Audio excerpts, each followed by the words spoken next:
Welcome to Chem 2045. In this lab, we're going to calculate the molecular weight of a volatile liquid. You're familiar with PivNert already. Pressure, volume equals moles, the rate constant, and temperature. We're going to substitute moles for molecular weight using the formula shown.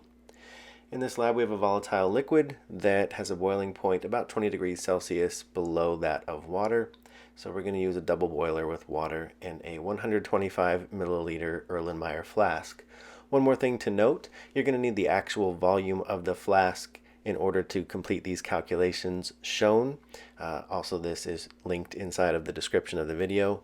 But the actual real volume of the Erlenmeyer flask that I am using is 165 milliliters. So when you convert your liquid into a gas, please note that it takes up 165 milliliters. Here's our initial mass with the rubber band, our foil lid, and the Erlenmeyer flask. We're going to get our water solution here boiling.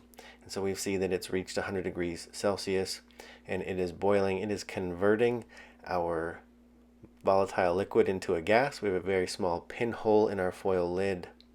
And so the gas is escaping until it's equalized with the pressure of the atmosphere, and we're at about sea level, so we're sitting at 1 atm. We're going to cool that off here in our ice bath or our cold bath, and that volatile liquid will condense. And we're going to record the new mass, 97.126 grams for this trial. We're going to repeat the same exact steps. So we have an amount of unknown volatile liquid. We boil it at 100 degrees Celsius.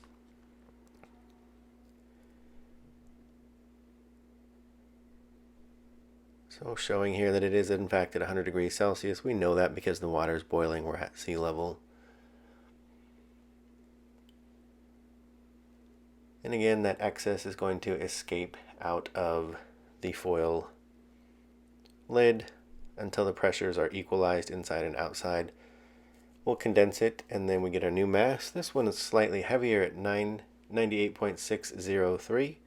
So perhaps I've got some experimental error in one of the two. We're going to do a third trial here. Everything else is the same. We're still sitting at 100 degrees Celsius if the camera will focus. Let's try to step away here. There we go. 100 degrees Celsius once again. We're going to boil, boil, boil. All of our liquid is gone, so we will now put it into a ice bath once more. We're going to let that condense, whatever was left inside of the flask.